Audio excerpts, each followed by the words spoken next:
Yeah, yeah,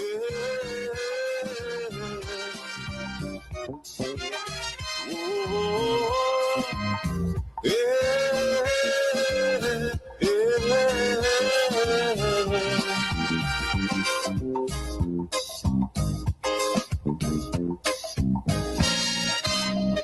Remember the key to success is working hard. For our country we must have regard. Forget all your differences, let we start to build. And onward to progress we surely will. Remember, the key to success is working smart. Yes, nothing is wrong with working hard, but the key to success is working smart. We are in 2026 and we have smart watches, smart phones, smart TVs, smart showers, smart washing machines, smart microwaves. I mean, it's like everything these days are smart glasses, right? The technology is there, and AI, it's all around us. So we have to work smarter, not just harder. I want to encourage the folks on Facebook and YouTube to please share the live. Sharing is caring. I want to start off by saying I think the government is serious about affordable housing.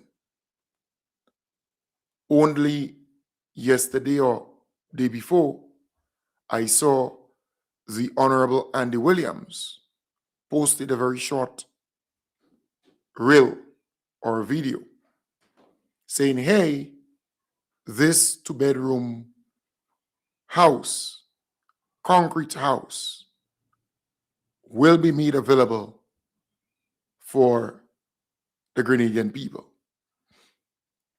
Yes, it will carry a cost. I think it's between 140,000 to 150,000 EC.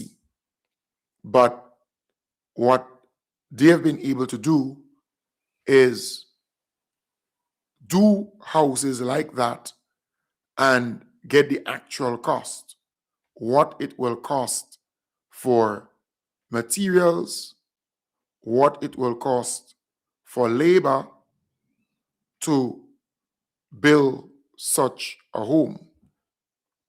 And then we have Project 500.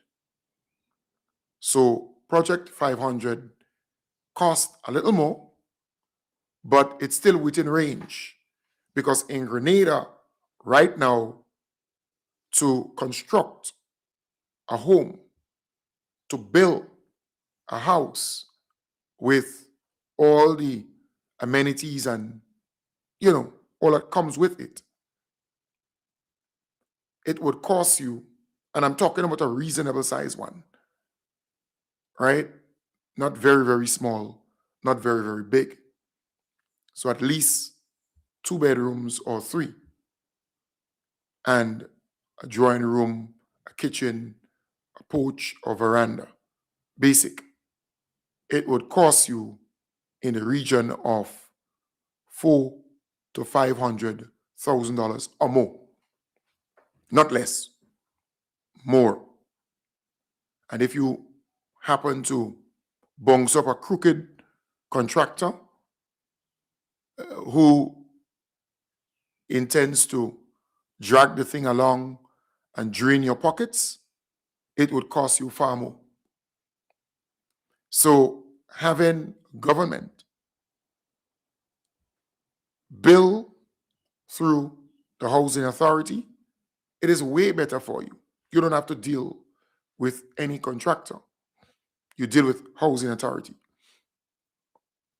And now the government is saying we were able to build homes after Hurricane Beryl, the Build Back Better, In PT Martinique, you have the concrete ones. In Carriacou, you have the concrete ones. And concrete plus board, right? In Grenada, you have concrete plus board.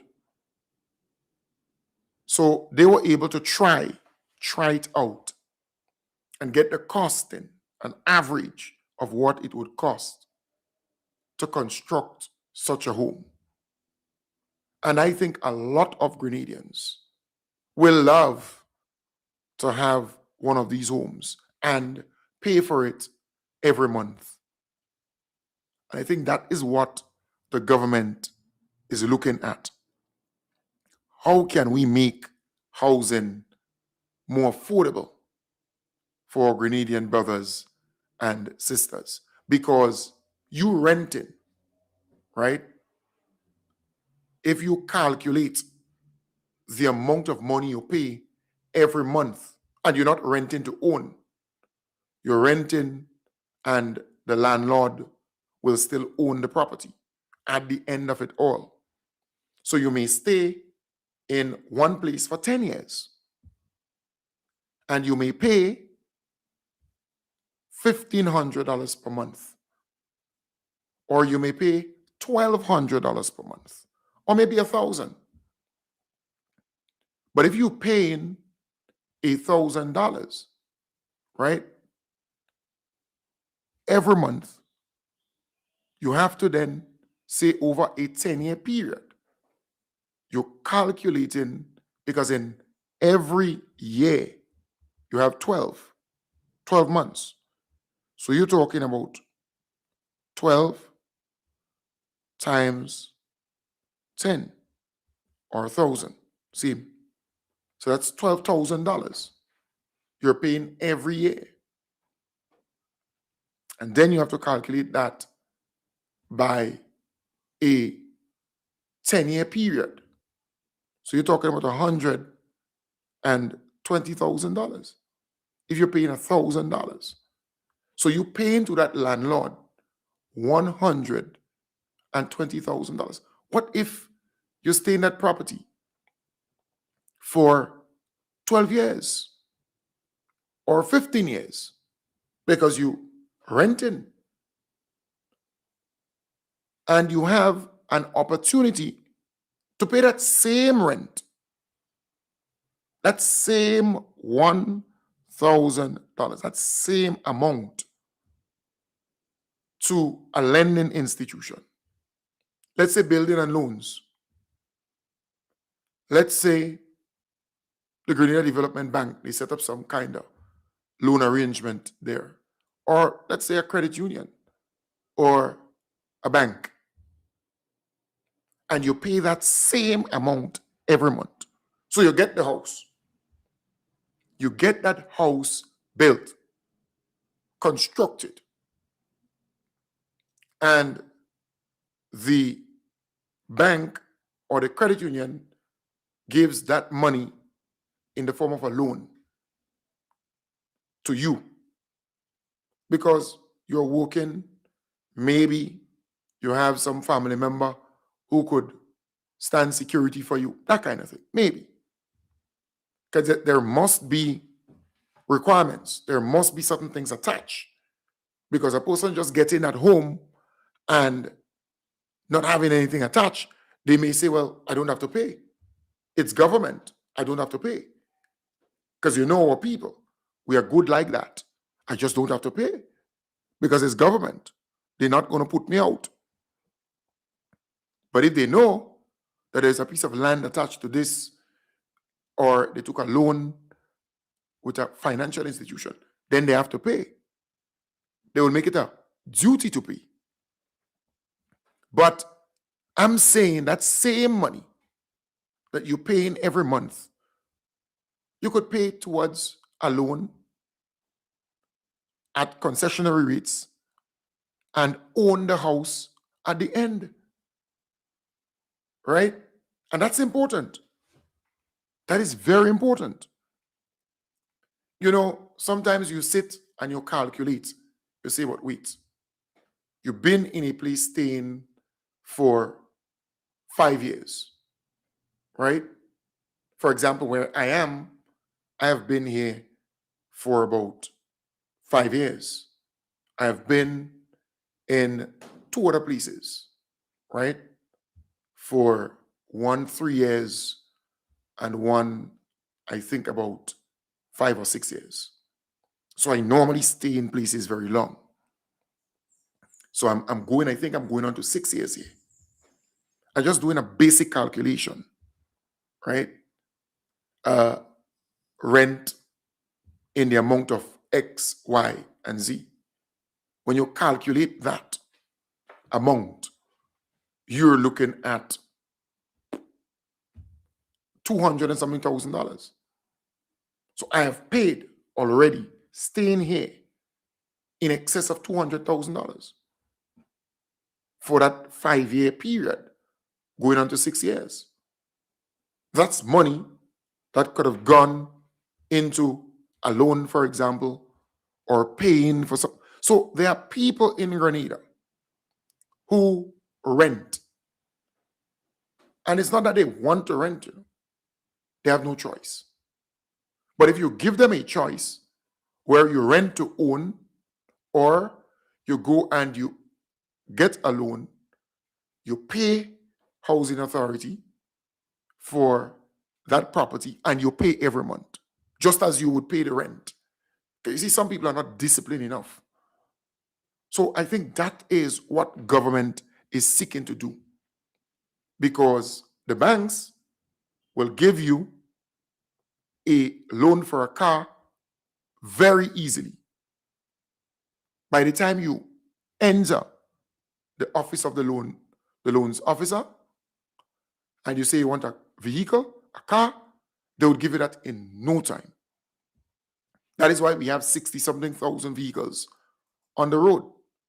But when it comes to a home, when it comes to a house, right, it's a different ball game altogether. It's a different ball game. They want to know what underwear you're wearing. They want to know who's the last woman you've been with. They want to know who's your great-grandmother. They want to know what blood type you have. They want to know how many shoes you have in your house before you get a loan for a house, to build a house, or to buy a piece of land.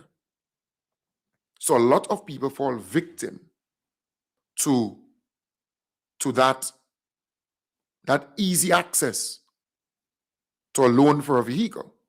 And then when you fail to pay, they take back the vehicle and they sell it. And even if you pay, let's say the vehicle is $30,000, even if you pay $10,000 or $15,000, you owe $15,000, and you're unable to pay, they go in and sell that vehicle for $15,000. That's how they do it, because vehicles depreciate over time. In fact, the minute time you take it out of the dealership and it gets on the road, the price starts dropping. That's what it is. Simple like that, right? But they sell it for that amount. And then in some of those banks and lending institutions, they call their friend. I'm not saying all of them do that, but they call their friend and say, hey, well, we go in and take that vehicle, and this is what the bank or the credit union will sell it for. Buy it, right? So that person is not buying it for $30,000 or $20,000. They're buying it for 15 or maybe 14. So they gain, and the person left holding the bag. It's what it is. It's scary, but that's the reality. So the government, they understand that there is a serious need for housing in Grenada, because you have a lot of young people, they're working, but they're still living with their parents. They would love to leave their parents' home and go into their own.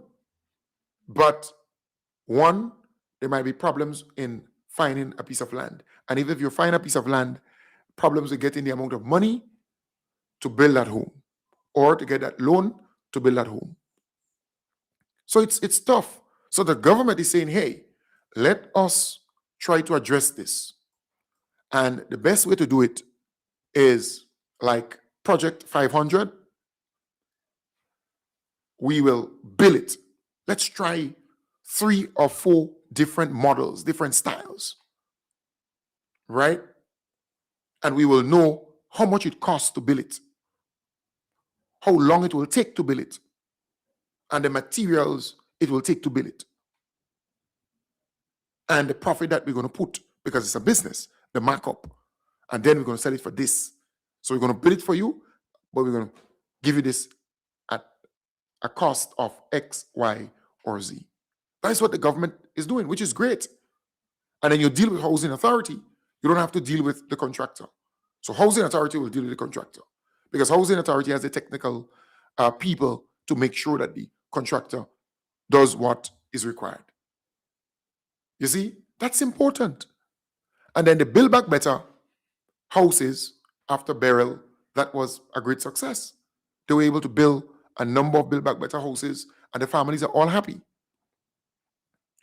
So what the government is now saying, we intend to build back or build houses like these within the 120, 140, 150,000 range, right? And you can go to the credit union just the same, go to the bank, because it's reasonable, right? And you're getting a loan from them, because there are some vehicles that you're taking a loan for, which cost $60,000, $70,000, and $80,000. And you're taking a loan for that and paying for it.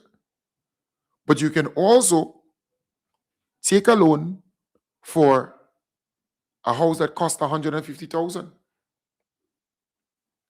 That's way better, because everybody believes that they need to have a vehicle, but you can use public transport for a period of time. You understand the point? You can use public transport and have a home and have a house that you can rest your head when night comes and be comfortable in. So this is a good move. When I saw it, I was very impressed, right? Very, very impressed with it. So this is what it looks like. Just a model or a video image of it, right? A kind of AI, or how you call it? It's just a type, right? Model. I think that's the right thing here. So it looks like this, right? That is what it looks like. So they're looking at rolling out something like that, which is really good. And I want to applaud the government for seeing the need, because housing is a need. And I will love to see the day where you rent to own. So the land may cost this amount, and the house may cost that amount when you put them together, because you don't need a huge piece of land to build a house, not in 2026. You don't need a huge piece of land, just a reasonable piece. Because before, people used to build a house, a big old house with walls and walls and walls. We are living in the tropics.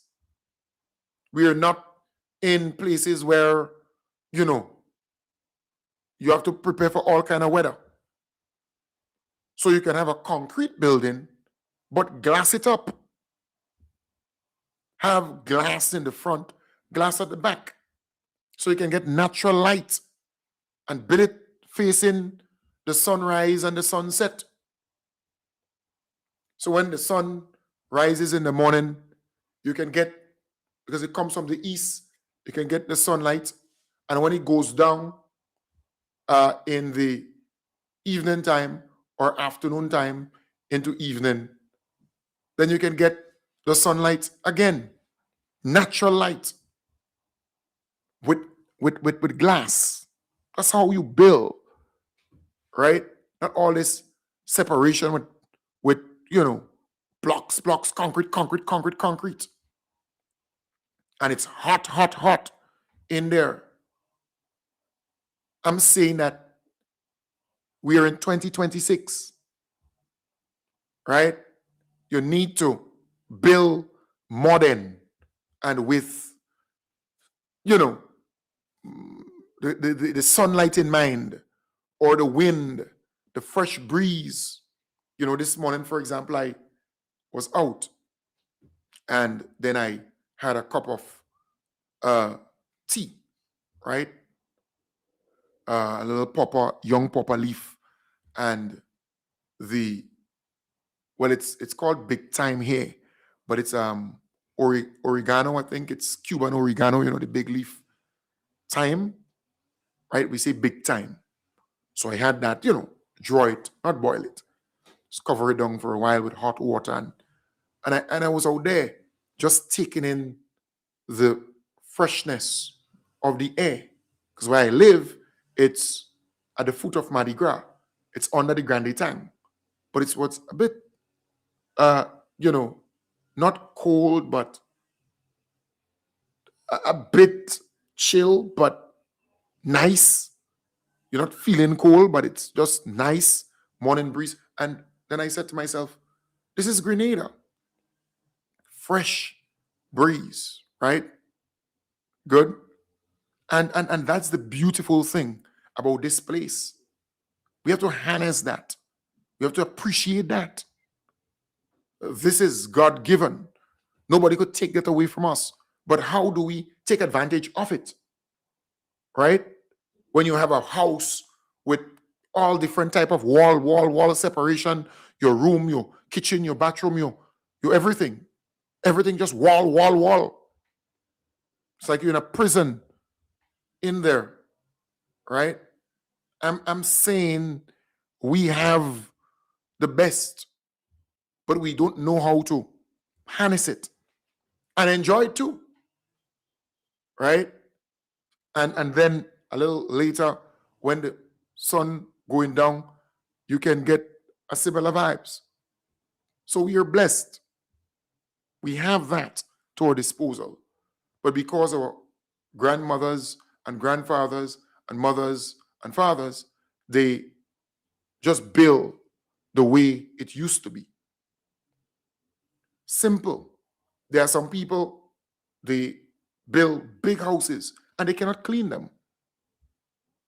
Or they can't even go up the stairs to just access the upstairs over time.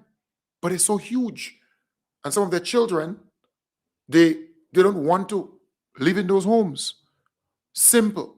So in this day and age, you don't need plenty land to have a home. You don't need that. Because if you ask a person, how much time do you spend in that house? I mean, the average person, just ask them, how much time do you spend at home? On the weekends, nowadays, people have to work still. So you work Monday to Saturday. You may have a day off on Sunday or Saturday. How much time do you spend at home? Right? So why do you want to, while you're at home, be in a prison? With all the walls and walls and walls and walls and walls and all of it. It's just walls like. And Grenada is a safe place. You don't have too much people breaking into your homes and so on. It's a fairly safe place. And nowadays you have cameras, you have, things that can allot you. I am saying, think about it for a moment. You don't need this 10 rooms and 5 rooms, and you don't. It's not like before when people used to make 5 and 6 and 7 and 8 children. You have 2 and that's good enough. This 5 and 6 and 7 and 8, how would you mind them? How would you bring them, take them from birth to university, where would that money come from? It's very, very expensive to bring up your child, right? To mind them, to send them to school, like a daycare facility, or if they're home, you have to pay somebody if you're working to take care of them. And then you pre-primary, primary school, and all those kind of stuff. Then secondary, then college, then university. It costs over $500,000 per child if you want to bring them up right. So it's very, very expensive. So people no longer making, unless you don't care and you believe government going to take care of your children or mind your children, or your mother or your grandmother going to do it. But these days, even your grandmother and mother, they don't have time for this. They don't. They should enjoy their latter years. They shouldn't be home minding your kids when you're just making 5 and 6 and 7 and 8 and 9 and 10. You see the point? Because it's expensive, very expensive to bring up a child in the proper way. So I am saying it is important to understand that you don't need a big piece of land to have a home. And there are modern styles, modern ways to build your home. Energy efficient and rainwater harvesting, solar, rainwater harvesting, making it more economic, cheaper to maintain, to keep your home intact, right? There are a lot of ways to do it. Having a nice like a backyard garden. You just need a little area to plant something to make life easier for you. So it's a good move by the government, a really good move. And I hope that it materializes where people can access a home or get a home at a very reduced cost and take it from there.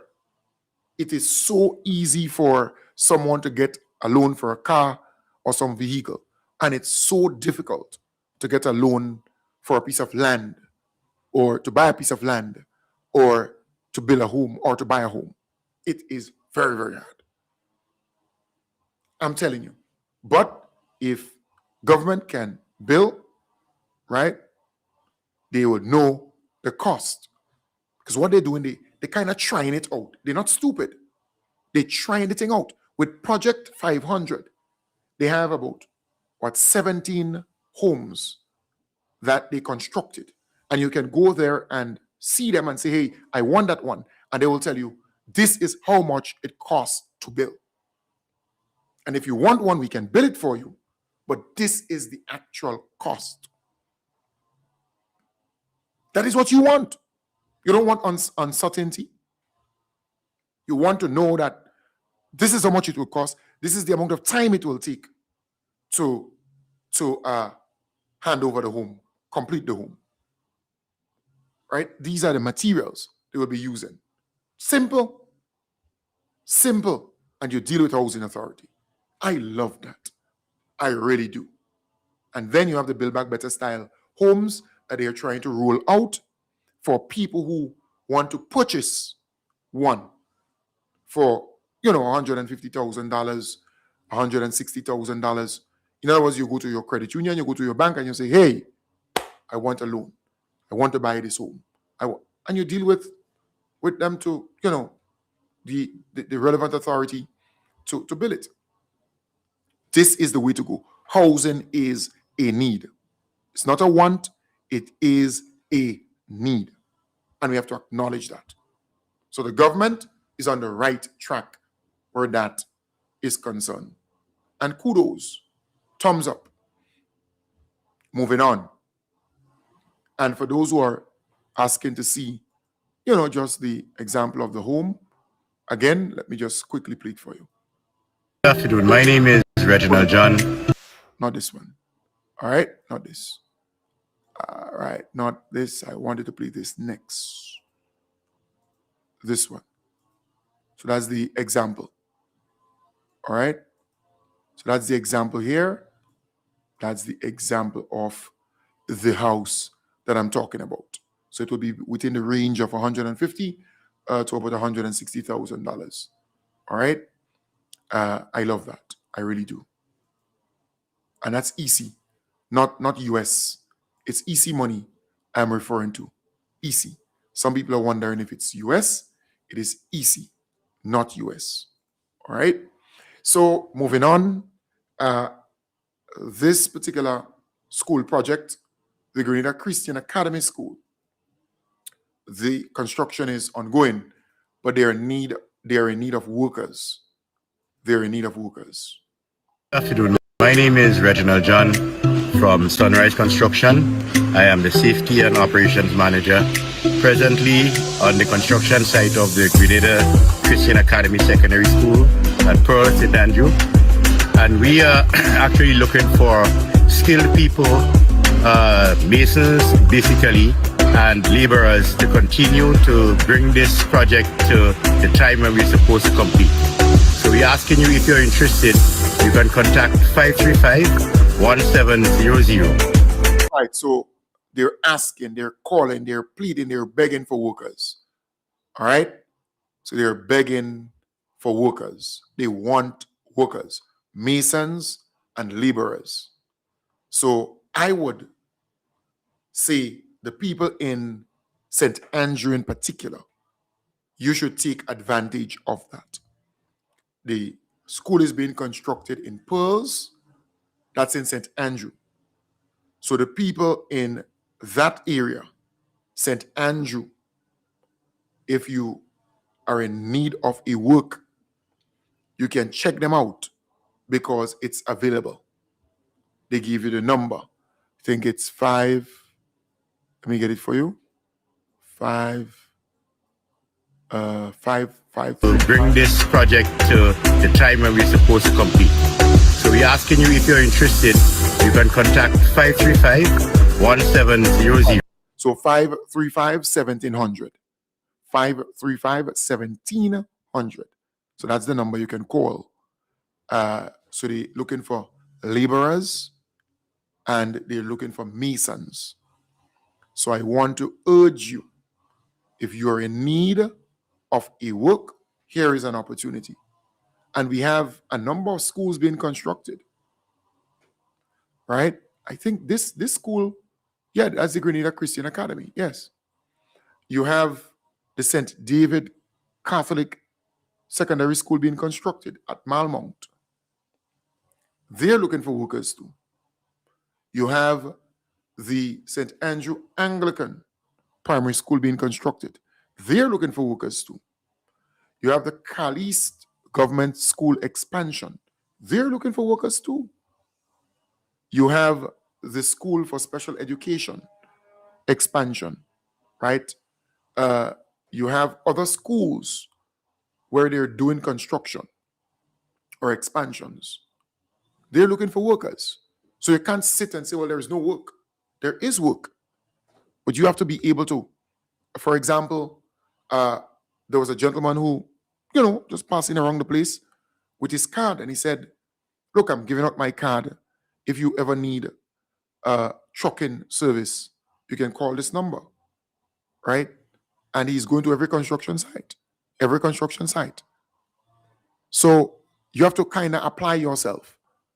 If you are in need of work may not always come to you, but you may have to go to it.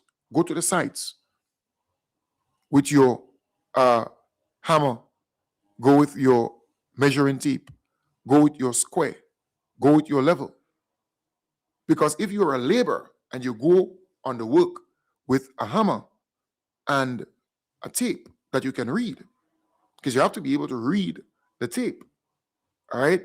You need to know the 8ths and the 16th and the, and the half and the quarter and how much 16th make up this and how much 8ths make up this, you need to know all of that. You need to know not just 1 foot or 2 feet or 1 inch or 2 inches. You need to know more than that. You see, you need to know the level. What is a level and how to use it.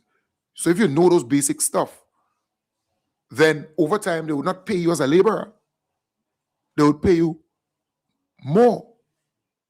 So you would not be only mixing concrete or carrying stuff. No, it will be more than that.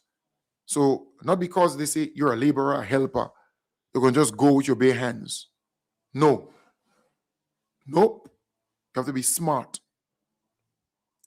And so they're looking for masons, they're looking for helpers or laborers. Apply yourself. Go and be a part of this. Very important. Indeed. All right? So a lot is happening in the construction industry in Grenada. A lot of work. I see on a daily basis men on trucks, at the back of trucks, going up and going down because they're going to work. And when they finish work, they carry them back home. I love that. A lot of work is taking place. Some people will just sit back and say, well, nothing is happening. There is no work. Nonsense. Just in my area, I checked about 9 houses being constructed. 9. Just in this little area, 9. And you could imagine in other areas. So work is happening. Things are happening on the ground. And all you need to do is just travel and you would see. The construction industry is booming. And in any country where you have the construction industry booming, the economy tends to do well. Because you have a lot of tradesmen in your country. A lot of carpenters and masons and electricians and plumbers and steel benders and, that kind of thing. That is really good.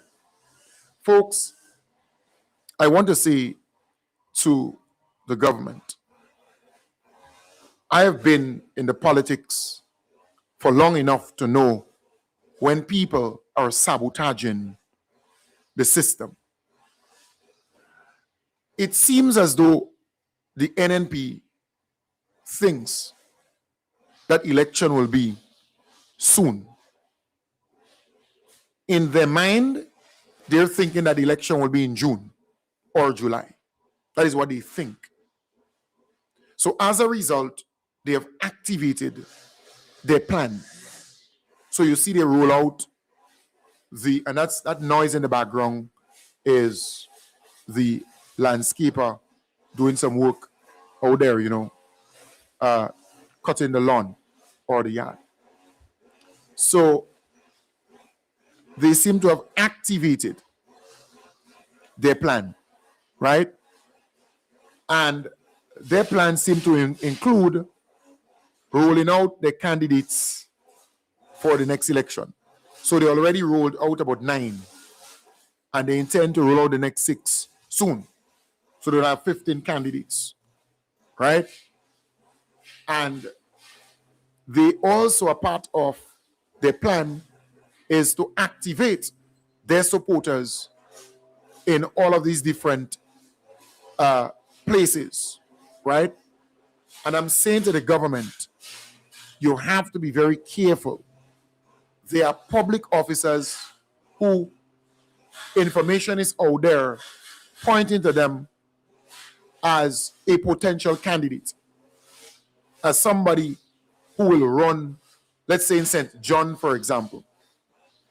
But if that person intends to run for another party, not government, not the party in power, what you expect would happen?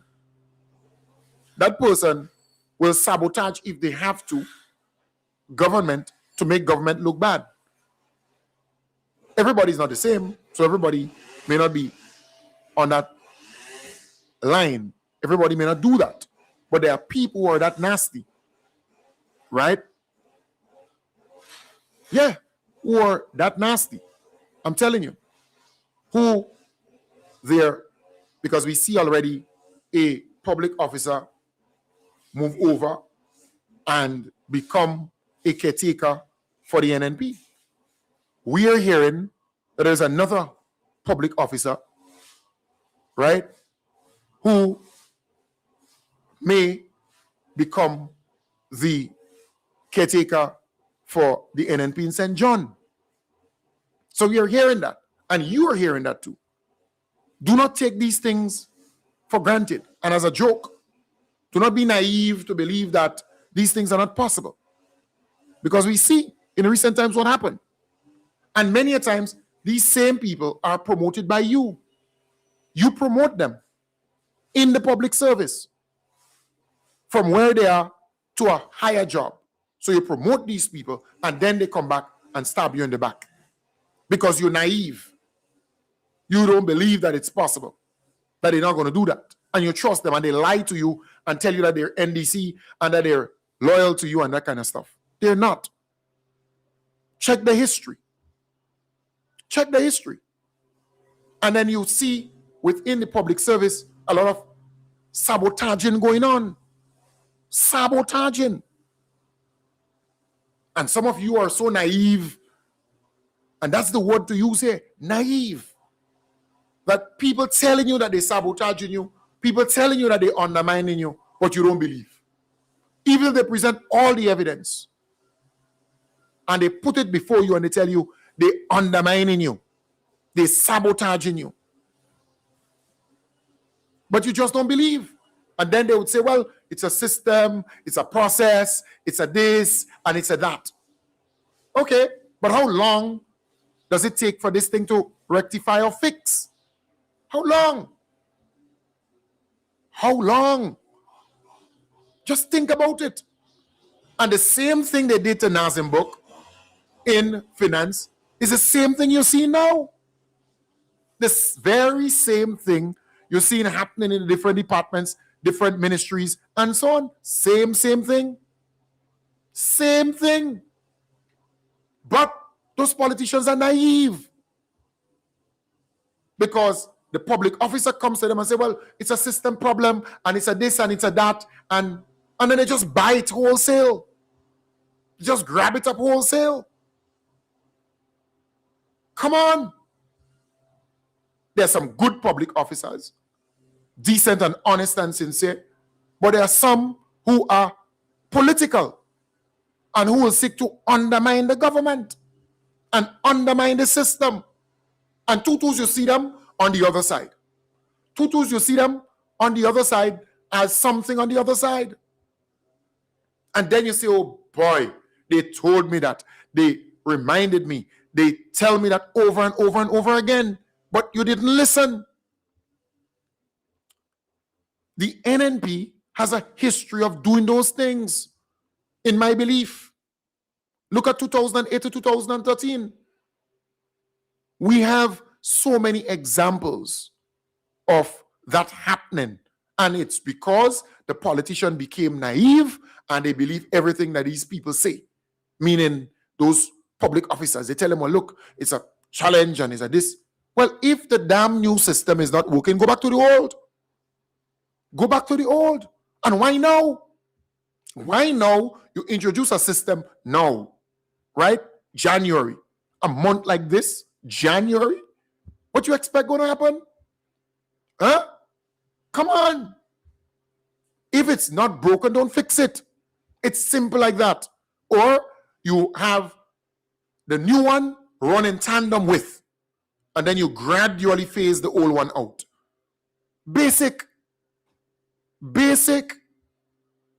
But you just want to usher in a new system, and then you have all this damn problem. All this problem. And then the technical people, the public servants, they tell you, well, it's a system problem, and there is this teething problem, and this issue, and da-da-da, and you just buy every damn thing wholesale. Then you buy everything wholesale. But look at where we are. So I believe it's an activation of a sabotaging plan by those who want power. That's what I believe. And you're going to see more of that. Next month, the other month, until the politicians in government wise up and say, hey, let me put my damn feet down and say, why this thing is happening now? Why these problems are happening now? Right? And alongside that, you see the other side rolling out candidates, rolling out this, rolling out that. Come on. In fact, that was one of the reasons why NDC lost in 2008 to 2013.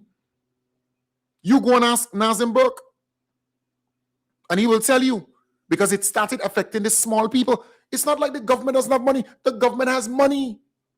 But those who are in certain positions are sabotaging the damn thing. They're undermining the government in many different ways. I would see some of these people, folks, when they cluster up and they buy certain bars and certain places, drinking and talking and strategizing to undermine government. But some of these ministers, man, they're on their high horses and they believe that, what ordinary people telling them, it's not so. And they trust the public officers who undermining them in a nice, smart, sly way. There's some good public officers, decent people. But there are some again.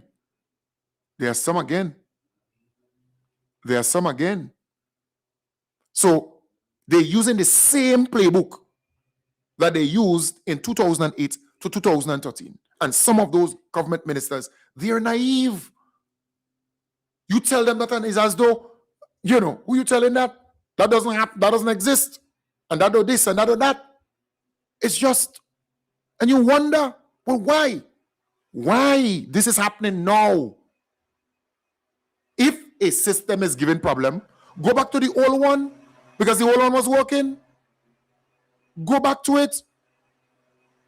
And why not run the old one and the new one in tandem? And you gradually phase out the old one. But no. They just usher in a new system and you have all of this, right? Right, so it's the guy there using it, right? It's blowing away the grass. So that's why you're getting that noise there, right? Yep, that's why you're getting the noise there. All right, so, and everybody got to do what they got to do. So that's why you're getting the noise in the background. I'm certain you're hearing it in the background. And I decided not to put on the AC this morning, right? Just open up the doors and the windows there to get a natural breeze. But, but anyways, I'm saying, folks, some of these people are naive. And I used that word sometime last week. They just can't hear and they can't learn. Yeah. But I have been around the NNP surrogates and pundits and I've been around these people. I know how they operate. So I'm not guessing this. I know how they operate. How they have always operated. Yeah. I am saying, folks, right, that there are people within the public service who are sabotaging the government. And some of those ministers, they are naive to that reality. Because they take in every damn thing that these public officers come and tell them. Well, it's a system problem, and it's a this problem, and it's a that problem, and they just buying the whole thing wholesale. When they're undermining them and sabotaging them, it's what it is. And get to understand that. And you call them, you speak to them, you say, hey, this is happening, this is, and then they say, well, I think it's a technical this, and I say, give me a damn break. This is politics. And that is exactly what they're doing to you. What they did to Nazim Burke and the NDC of Tillman Thomas June 2008 to 2013. It is simple like that. And then they're rolling out the candidates and they're rolling out this and they're rolling out that they're sabotaging you. And there are some public officers that you are given rank and promotion and they're not for you. They're not for you, but you're giving them rank and position because you want to play nice and you want to play fair. And they turn it around and become a snake in your corner. They're snakes. You don't get close to snakes, they're going to sting you, they're going to bite you. Right? They're going to be in problems. And it's exactly what we're seeing today. Exactly that. So you have a whole pile of people, saying, hey, they did X, Y, and Z, and they ain't get this and they ain't get that. Whole pile of people. And it's a small man that is affected. The small, ordinary man that is affected. Not the big man up here. The small man. And they know what they're doing. You think they're doing this thing in isolation? They know what they're doing. Because when the small man is affected, then you go to a funeral, you hear it. You go to a bar, you hear it. You go to everywhere you go, you hear the small man will talk. Because the big man could grind, could afford to hold it out for a while. But not the small man. But who can hear going to feel? Who can't hear going to feel? Because these guys are accustomed to that playbook. They know what they're doing. They're not guessing this. But you folks are naive. And you think the person who is affected, right? Who do you think has to face the person who is affected? The electorate, the voter? You, the politician, not the public officer? Not those who are sabotaging government? Not them? And you think you speak to some of them, well, it's a problem, and it's a glitch, and a public thing, and you all are missing the damn ball. You're missing it. Badly so too. I'm telling you, you are missing it. You have to go and face the electorate. Get it in your head. You have to go and face the voter. Not these public officers when they sabotage you and undermine the damn government. Who do you think the people are blaming? They're blaming government. Government, they're blaming the politician, not the public officer. It's time to wise up and realize what's going down. You are naive. People are telling you and warning you. But some of you just taking it as a damn joke. This is no joke. People are affected. People are affected by this. The simple, ordinary people. They're affected by this. And it's taking a toll on them. This thing is basic. The people are sabotaging you all. And you all are buying it wholesale. You think these public officers have to go and face the electorate? Huh? They don't. And they don't care damn about you, whether you win or you lose. In fact, they want to see you lose. That is why they're undermining you and sabotaging you. It's time to wake up. Wake up and understand what is at stake. Some of you just taking the damn thing as though it's normal. It's not normal. It is not normal. Because ordinary, simple people are affected. And I will talk about it because it's impacting ordinary, simple people. And you have not heard from me yet. No, you have not heard from me yet. I am just touching the icing of this now, briefly. I'm just touching the icing of it now. If you don't get this damn thing right and straighten it out, you got to straighten it out and get it right. That's just the icing, right, on the cake. Because I will address this. Because this program is a people-centered program with a difference. It is simple like that. And when we see people in plain sight sabotaging and undermining the government, we're not going to stay silent. No, we're not going to stay silent. And who vex? That's your business. At the end of it all, we are not going to stay silent when we work our ass out, right? Our tail out to get the NDC in power, to get this government in power. And now that they are in power, we don't want them to lose. We don't want them to be out of power. So when we see these things, we're going to talk about it. We're going to address it. You are being sabotaged and you just taking it lying down. And that there are public officers who are doing it, intentionally doing it. What is so difficult with that damn new system? If it's not working, go back to the old one until you get the new one right. But you have all of these people waiting and waiting and waiting. How long would people wait? Huh? How long? How long? How long? But that's just the icing, right? That's just the icing. Today's Thursday. That's just the icing. Folks, have a wonderful day. Take good care. And I will be back tonight to continue this. Right? Tonight, I will continue this.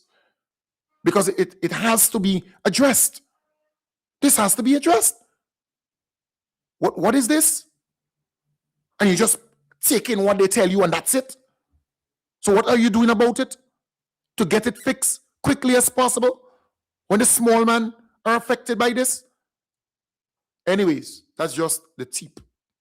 I will address this tonight again and tomorrow and the next day and the next day and the next day until they don't get it, until they get it right. You got to get the damn thing right.